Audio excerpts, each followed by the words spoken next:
Cruel waitress threw water on old woman's face because she asked to be served, unaware she was the Mafia boss's mom.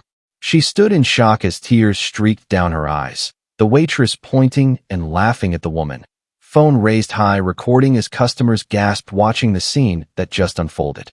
The air in the restaurant was about to change completely because the Mafia boss had just stepped in, and he was about to deal with the waitress who had just disrespected his mother.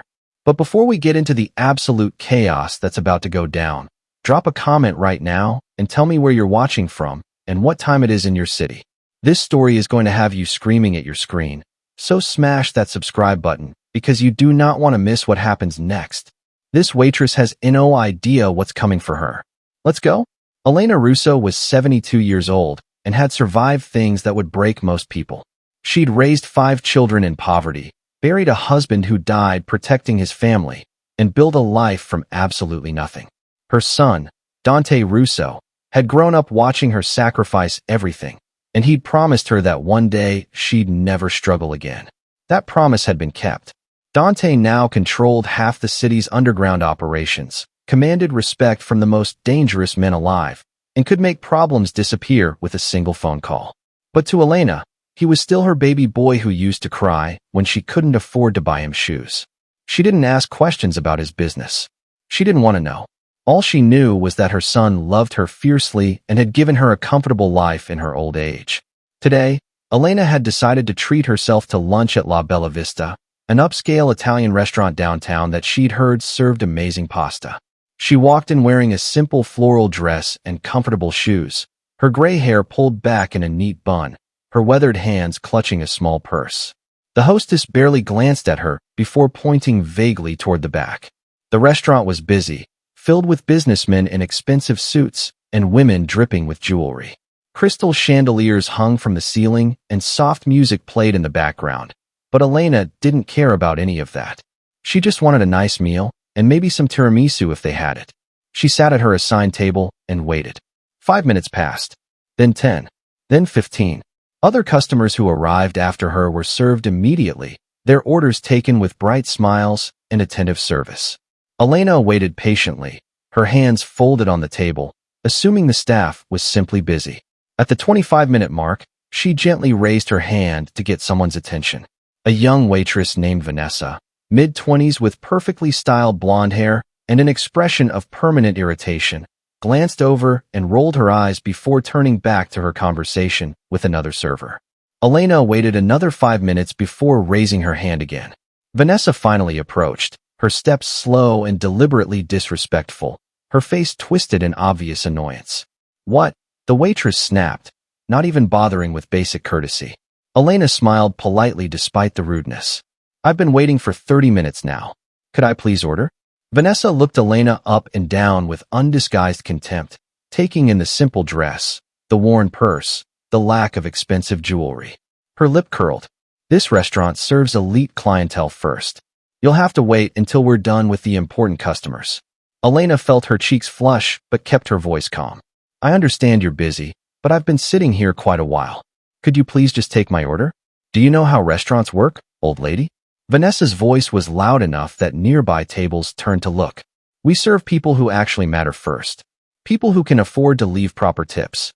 Not people who probably came in here to waste our time." Elena's hands trembled slightly, but she maintained her composure. "Young lady, do you know who I am?" It was a simple question, not a threat, just genuine curiosity about whether this girl understood basic human decency. But Vanessa interpreted it as arrogance, as some old woman trying to act important when she clearly wasn't. The waitress's face twisted with rage. "Do I know who you are?" she repeated mockingly. "You're nobody. You're just another old woman who thinks she deserves special treatment because she managed to live this long." Elena started to respond, but never got the chance. Vanessa grabbed the glass of water from Elena's table and without hesitation, without a second of consideration for consequences, threw it directly in the old woman's face.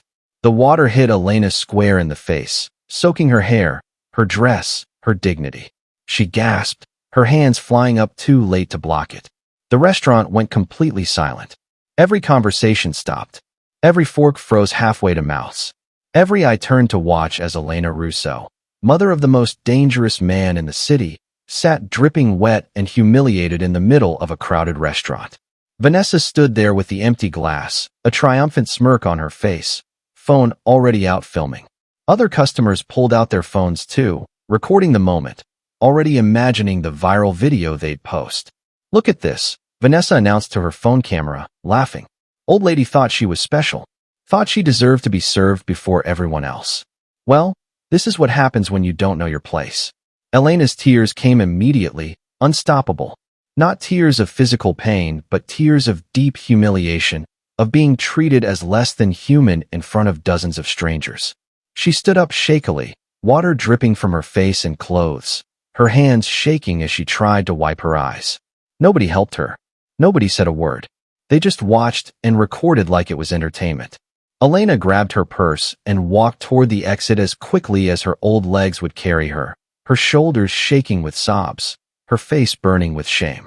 Behind her, Vanessa continued laughing and narrating for her video, already planning how many views this would get. The video was uploaded within minutes. Cruel waitress humiliates elderly woman at fancy restaurant. It spread like wildfire across social media. Thousands of views became hundreds of thousands, became millions. People commented with outrage, with disgust, with demands that the waitress be fired immediately. The restaurant's phone started ringing nonstop with angry calls. News outlets picked up the story. Within 3 hours, Vanessa's face was everywhere, attached to headlines about cruelty and disrespect and the decay of basic human decency. Dante Russo was in a meeting when his phone started exploding with notifications. He ignored it initially, focused on negotiating a business deal that involved significant money and potential violence. But his second-in-command, Marco, interrupted by showing him the phone screen without saying a word. Dante looked at the video playing on loop. He watched a waitress throw water in an old woman's face. He watched the old woman cry and leave while everyone laughed and recorded. And then he recognized the floral dress, the gray hair, the weathered hands. His mother. His blood ran ice cold and then immediately boiling hot. The meeting room went silent as everyone recognized the shift in Dante's expression. The calm, calculated businessman disappeared, replaced by something primal and terrifying. "Find her," Dante said quietly, his voice deadly calm. "Find that waitress. Find everyone who laughed. Find everyone who recorded and did nothing. And bring them to me. Now." Marco nodded and was out the door within seconds, phone already pressed to his ear, mobilizing resources. Dante stood and walked out of the meeting without another word, leaving behind confused business partners who'd never seen him lose composure. He called his mother immediately. The phone rang 4 times before her shaking voice answered. "Dante? Mama, where are you? Are you hurt?" "I'm home," Elena whispered, still crying. "I'm okay, baby. It was just water. Just water." Dante's hands clenched into fists. "I saw the video. I'm coming to you right now. And Mama," he paused, his voice hardening, "that woman will pay for what she did. You have my word." Vanessa was still riding high on her viral fame when 2 large men in expensive suits walked into La Bella Vista 4 hours after the incident. She was showing other servers her phone, laughing about the view count, completely oblivious to the storm she'd created. The men didn't ask questions. They simply walked directly to Vanessa, gripped her arms firmly but not violently, and informed her she needed to come with them immediately. Vanessa's laughter died. "Wait, what? Who are you? You can't just grab me. We can and we are. You have 2 choices. Walk with us quietly or be carried. Your choice." The color drained from Vanessa's face as reality crashed down. This wasn't a joke anymore. Vanessa tried to pull away, but the grip on her arms tightened just enough to make resistance pointless. The entire restaurant watched in stunned silence as she was escorted toward the exit, her confident smirk replaced with rising panic. Wait, this is kidnapping. Someone call the police," she screamed, her voice cracking with fear. One of the men leaned close to her ear, his voice low and cold. "The police won't help you. Not with what you did. Not with who you disrespected. Keep walking." Vanessa's legs nearly gave out as they pushed through the restaurant doors into the late afternoon sun. A black Mercedes waited at the curb, engine running, windows tinted so dark you couldn't see inside. She was guided into the back seat, sandwiched between the 2 men, her phone confiscated before she could even think about calling for help. The car pulled away smoothly, disappearing into traffic like nothing had happened. Inside the restaurant, the manager finally emerged from his office, his face pale with terror. He'd seen the video.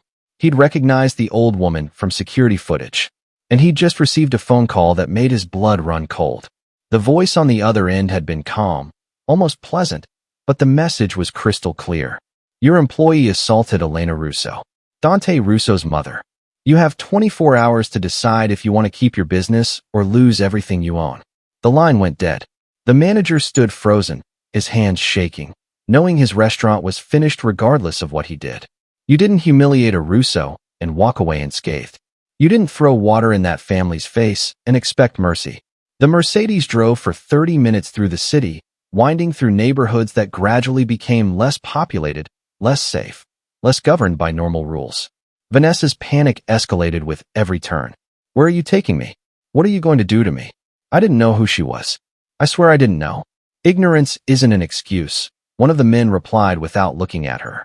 You threw water in an old woman's face for asking to be served. You laughed while she cried. You recorded it for entertainment. Whether you knew who she was or not, you're a piece of garbage who deserves what's coming. Vanessa started crying, mascara running down her face, her perfectly styled hair now disheveled from gripping it in fear. Please, I'm sorry. I'll apologize. I'll do whatever you want. Too late for apologies now. You should have thought about consequences before you acted like a monster. The car pulled up to a warehouse on the industrial side of town, the kind of building that appeared abandoned but hummed with activity behind closed doors.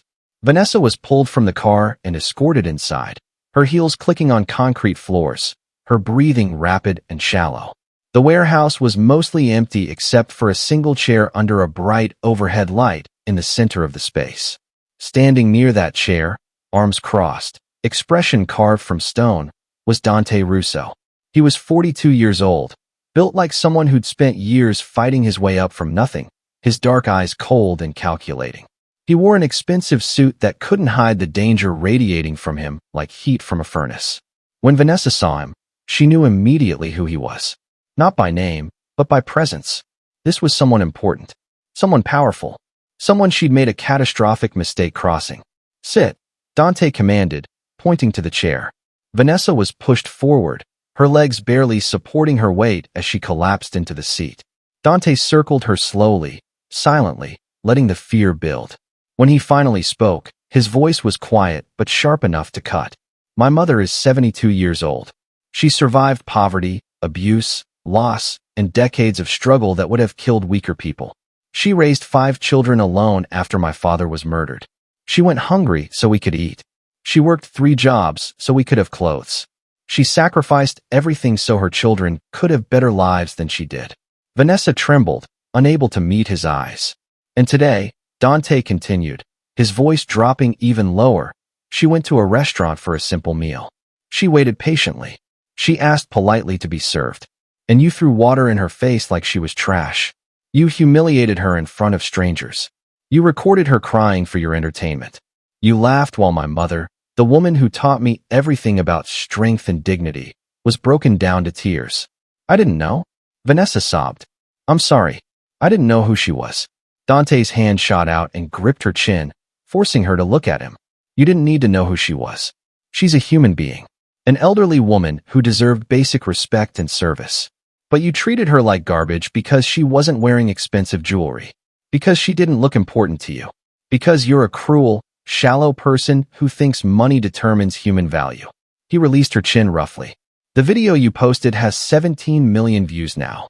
17 million people watched you abuse my mother. News stations are calling you the most hated person in America. Your face is everywhere attached to words like monster and sociopath. Vanessa's crying intensified, but Dante showed zero sympathy. Here's what's going to happen, he said, stepping back. You're going to find my mother. You're going to go to her home. You're going to kneel in front of her and beg for forgiveness. You're going to apologize with genuine remorse for what you did.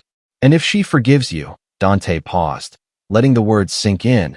If my mother, who you humiliated and disrespected, shows you more mercy than you showed her, then you walk away from this. You get to keep your life. But if she doesn't forgive you, if she decides you don't deserve mercy, then you belong to me. And I promise you, What happens next will make you wish you'd never been born. Vanessa shook her head frantically. How am I supposed to find her? I don't know where she lives. You'll figure it out, Dante replied coldly. You have 48 hours. My people will be watching you. If you run, we'll find you. If you go to the police, they won't help you. Everyone in this city knows better than to interfere with Russo family business. Your only chance at survival is earning my mother's forgiveness. So I suggest you start searching. Marco stepped forward and handed Vanessa her phone.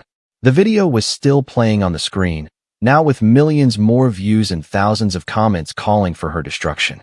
Start with social media, Marco suggested with a cruel smile. Maybe someone recognized the old lady. Maybe someone knows where she lives. You're good at using phones for cruelty. Let's see if you're good at using them for redemption. Vanessa was pulled from the chair and dragged back to the Mercedes. This time she was dropped off downtown, left standing on the sidewalk in her ruined makeup and wrinkled uniform, holding her phone like it was a bomb. People walking past recognized her immediately from the viral video. Some stopped to stare. Others pulled out phones to record her again. A few shouted insults. Murderer of kindness. You're disgusting. Karma's coming for you. Vanessa ran, pushing through the crowd, desperate to escape the recognition and hatred following her everywhere. She made it back to her apartment and locked herself inside, her entire body shaking with adrenaline and terror. She opened her phone with trembling hands and saw the video had been shared across every platform. Her full name was public now. Her address was being posted in comment sections. People were calling her workplace, demanding she be fired. Her Instagram was flooded with thousands of hate messages. Delete yourself. You deserve everything bad that's coming. I hope you suffer the way that poor woman suffered. Vanessa wanted to delete everything, disappear, run to another state, and start over. But Dante's words echoed in her mind. If you run, we'll find you. She believed him completely. So instead, Vanessa did the only thing she could do. She started searching. She zoomed in on screenshots from the video, looking for any identifying details about the old woman. The floral dress gave no clues. The purse was generic. But then Vanessa noticed something in the background of one frame. A reflection in the restaurant window showing the old woman's face more clearly. She ran the image through reverse image search, desperate for anything. Nothing came up. She posted on local community pages asking if anyone recognized the woman, carefully wording it to sound concerned rather than threatening. Does anyone know this elderly lady? I need to apologize to her in person. It's urgent. The responses were immediate and brutal. You don't deserve to apologize. Leave her alone. Go to hell. But buried in the hate comments, one person wrote something useful. That looks like Mrs. Russo. She lives somewhere in the Riverside neighborhood. I've seen her at the grocery store there. Vanessa's heart pounded. Riverside neighborhood. It wasn't much, but it was something. She grabbed her jacket and left her apartment, ignoring the stares from neighbors who'd clearly seen the video. She took a bus across town to Riverside, a quiet area with tree-lined streets and older homes. For the next 6 hours, Vanessa walked block after block, searching. She showed the screenshot to people on the street. Have you seen this woman? Do you know where she lives? Most people recognized Vanessa from the video and refused to help. Some spit at her feet. One man threatened to call the police. But as the sun began setting, an elderly man walking his dog stopped and squinted at the photo. That's Elena, he said slowly. Elena Russo. Lives on Maple Street, the house with the blue shutters. Why are you looking for her? Are you the girl from that video? Vanessa nodded, tears streaming down her face again. I need to apologize. I need her forgiveness, or I'm dead. The old man shook his head sadly. What you did was evil, young lady. I don't know if sorry is enough. But if you're genuine, Elena's a good woman. Maybe she'll show you mercy you don't deserve. Vanessa found Maple Street as darkness fell. The house with blue shutters sat at the end of the block, warm light glowing from the windows. Vanessa stood on the sidewalk staring at it, her entire future dependent on what happened in the next few minutes. Behind her, a black Mercedes pulled up to the curb. Marco rolled down the window.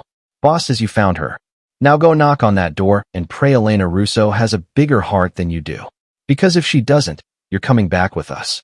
And you won't like where we take you next. Vanessa walked toward the house, every step feeling like walking toward either salvation or destruction. Vanessa's hand trembled as she reached for the doorbell, her finger hovering over the button like it was connected to an electric chair. Behind her, the Mercedes idled at the curb, Marco watching her every move through the window with those cold predator eyes. She could run. She could sprint down the street and disappear into the night.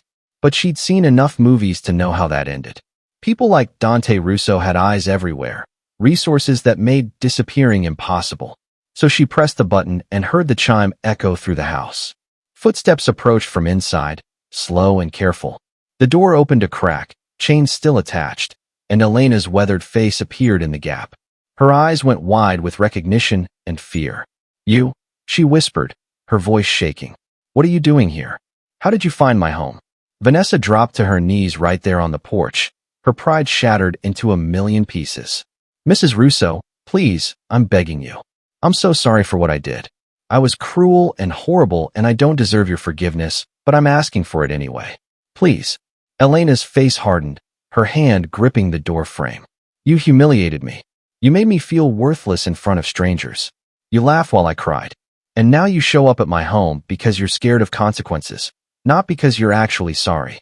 Vanessa shook her head frantically, tears and snot running down her face in an ugly mess. "No, I mean yes, I'm terrified, but I also know what I did was unforgivable. I treated you like you were nothing when you deserved respect. I was wrong. I was so wrong." Elena stared down at this broken woman kneeling on her porch and felt a war raging inside her chest. Part of her wanted to slam the door and let Dante handle this however he saw fit. Part of her remembered being young and stupid and making mistakes that could have destroyed her life if someone hadn't shown mercy. Before Elena could respond, another voice came from inside the house. "Mama, who's at the door?" Dante emerged behind his mother, his presence immediately dominating the space. When he saw Vanessa kneeling there, his expression went from concerned to absolutely murderous. "So you found her," he said quietly, stepping around Elena to stand in the doorway. His massive frame blocked most of the light, casting a shadow over Vanessa that felt literal and metaphorical. "Did you apologize?" "Yes," Vanessa sobbed. "I apologized. I told her I was wrong." Dante looked at his mother. "What do you want to do with her, Mama? It's your choice. I can make her disappear tonight, and nobody will ever find the body. Or you can forgive her, and she walks away. Your call." Elena looked between her son and the terrified waitress, feeling the weight of this decision crushing down on her. If she said the word, this girl would die. Vanessa would vanish and the world would keep spinning without her. But Elena had spent 72 years learning that mercy was stronger than revenge, that forgiveness was harder but more powerful than hate. "She's just a foolish girl," Elena said softly. "She made a terrible mistake, but she doesn't deserve to die for it." Dante's jaw clenched. "She humiliated you, Mama. She made you cry. She treated you like trash. I know what she did, baby." Elena reached up and touched her son's face with gentle hands. "But if we kill everyone who's cruel, the world will be empty. Let her go. Let her live with the guilt and the lesson. That's punishment enough." Dante looked like he wanted to argue, his hands flexing with barely restrained violence. But he would never disobey his mother, never disrespect her wishes. "If that's what you want," he said through gritted teeth, "then that's what happens." He turned his gaze back to Vanessa, and the look in his eyes made her bladder nearly give out. "You heard my mother. She's giving you something you don't deserve. Mercy. But understand this clearly. You ever disrespect anyone like that again, you ever treat another human being as less than, you ever make someone cry for your entertainment, and I will hear about it. And next time, my mother won't be here to save you." Vanessa nodded so hard her neck hurt. "I understand. I swear I'll be better. I'll spend the rest of my life trying to be better." "You better," Dante growled. "Because I have people everywhere. I'll know if you slip up. I'll know if you hurt someone. And I will find you. Now get off my mother's porch before I change my mind about letting you live." Vanessa scrambled to her feet and ran toward the street, her legs nearly giving out multiple times. Marco rolled down the Mercedes window as she passed. "You got lucky tonight," he called after her. "Don't waste it." The car pulled away, leaving Vanessa standing alone on the dark street, alive but forever changed. She collapsed against a tree and vomited from pure stress and relief, her entire body shaking with the realization of how close she'd come to death. Back at the house, Dante closed the door and turned to his mother with concern etched deep in his face. "Are you sure about this, Mama? She terrorized you. She deserves worse than fear." Elena sat down slowly in her favorite chair, suddenly looking every one of her 72 years. Baby, I've lived through real monsters. Men who hurt people for fun, who destroyed families without remorse. That girl out there, she's not a monster. She's just broken and mean because the world made her that way. Maybe this will fix her. Maybe it won't. But I won't have blood on my conscience when I've already forgiven bigger sins. Dante knelt beside his mother's chair, taking her weathered hand in his. You're too good for this world. You know that. Elena smiled sadly. And you're too much like your father. Always ready to burn down the city for the people you love. It's what kept us alive, Dante replied. Still does. Meanwhile, across the city, the video of Vanessa's humiliation had taken on a life of its own. News outlets were running stories about the cruel waitress who'd assaulted an elderly woman. La Bella Vista restaurant had shut down completely after receiving thousands of threats and negative reviews. The owner was filing for bankruptcy. Every employee had been fired. Vanessa's name was synonymous with cruelty and viral infamy. Her face was plastered across social media with captions like "This is what evil looks like and karma is coming." But what none of them knew, what the millions of viewers couldn't see, was that karma had already come. It had arrived in the form of Dante Russo and his mercy-granting mother. Vanessa had looked death in the face and been spared by the very woman she'd victimized. Over the next few days, Vanessa's life continued its downward spiral despite Elena's forgiveness. She'd been fired from La Bella Vista before the restaurant even closed.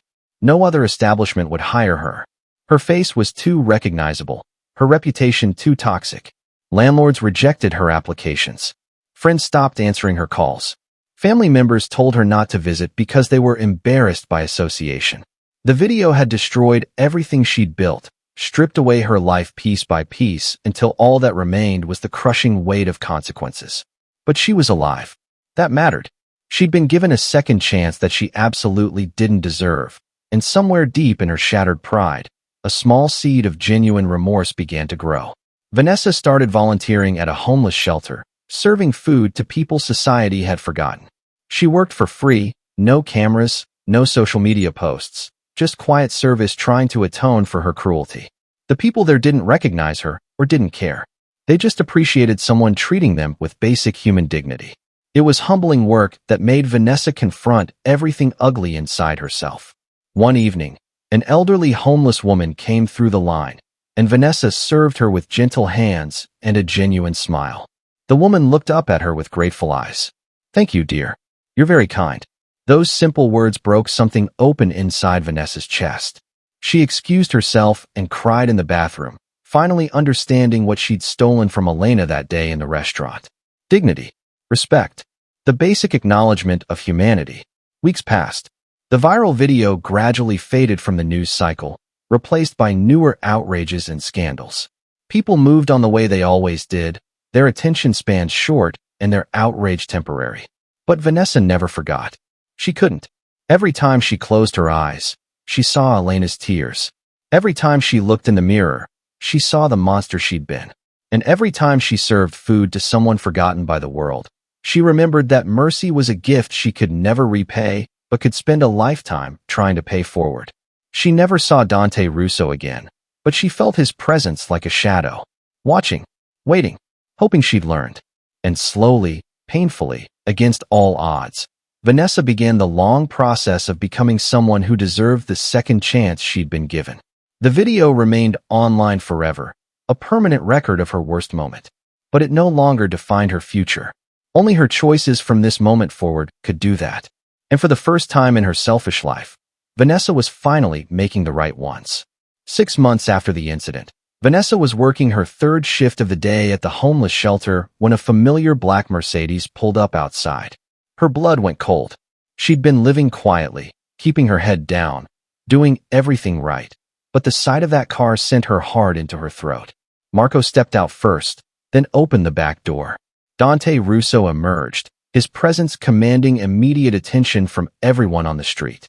He walked into the shelter with purpose, his eyes scanning the room until they landed on Vanessa. She froze mid-serving, the ladle shaking in her hand. "Mr. Russo," she whispered, her voice barely audible over the noise of the dinner service. "I haven't done anything wrong. I swear I've been." "Relax," Dante interrupted, his voice neutral. I'm not here to hurt you.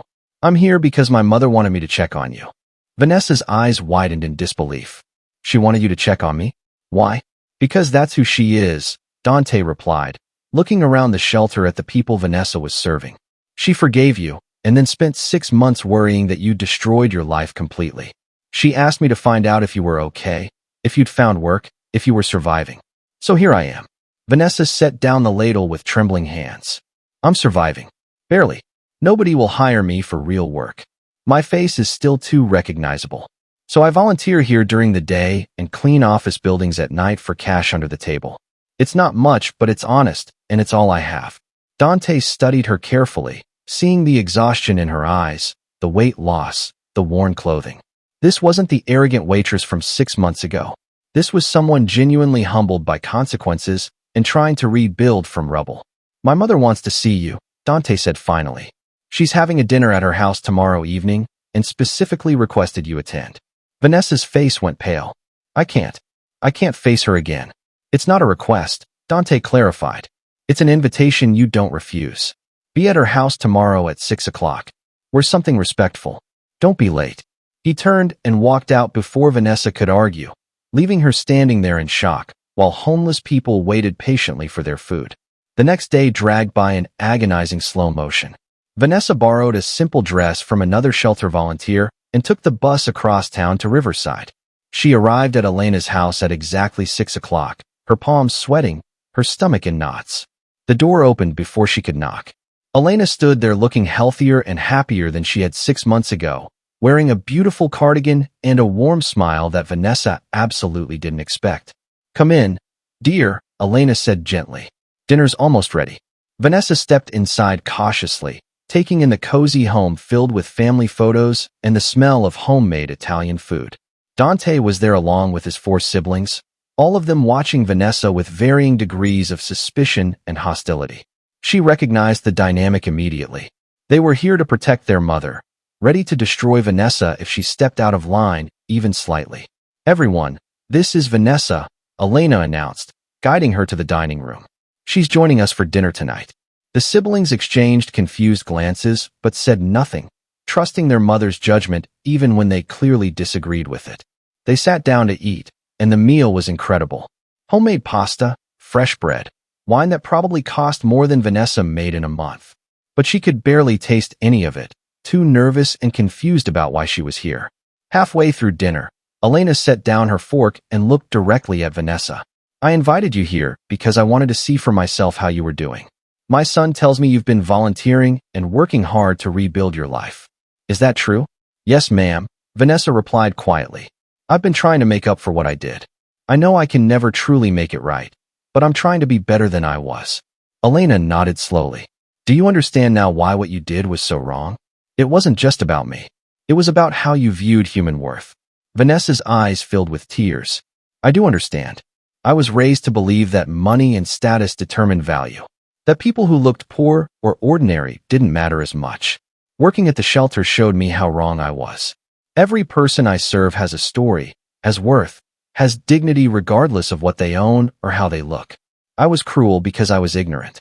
I'm still ignorant about a lot of things, but I'm learning. The room was silent except for the ticking of a clock on the wall. Then Elena did something that shocked everyone at the table.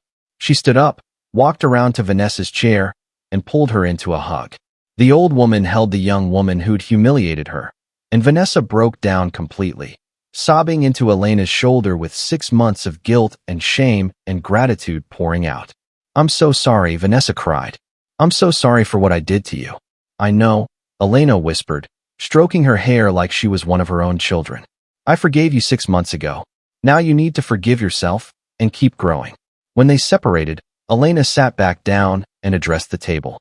This girl made a terrible mistake and paid dearly for it. But she's trying to become better. That deserves recognition and support, not endless punishment. Dante's sister Maria, the eldest and most protective, spoke up. Mama, she threw water in your face. She made you cry in public. How can you just forgive that? Because holding on to anger would hurt me more than it hurts her, Elena replied firmly. And because I believe people can change if given the chance. Your father made mistakes too before he became the man I loved. Everyone deserves a path to redemption if they're willing to walk it. The siblings looked at each other, then at Vanessa, then back at their mother. Finally, Dante spoke. If Mama believes in you, then we'll respect that. But understand clearly, this doesn't mean we trust you. This means we're giving you space to prove you've actually changed. Mess up again, and there won't be third chances. Vanessa nodded vigorously. I understand completely. I won't waste this. After dinner, Elena walked Vanessa to the door privately. She handed her an envelope. What's this? Vanessa asked, confused. Open it later, Elena instructed. Consider it an investment in your future. And Vanessa, one more thing. I've made some calls. There's a restaurant downtown called Giuseppe's. The owner is a friend of mine. He's willing to interview you for a hostess position. It's not serving, so you won't have to interact with food directly, and he understands your situation. Whether you get the job depends on how you handle the interview. But the opportunity is there.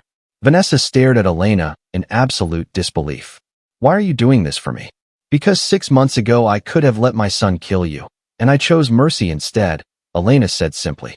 Now I'm choosing to help you build something from the ashes. Don't make me regret it.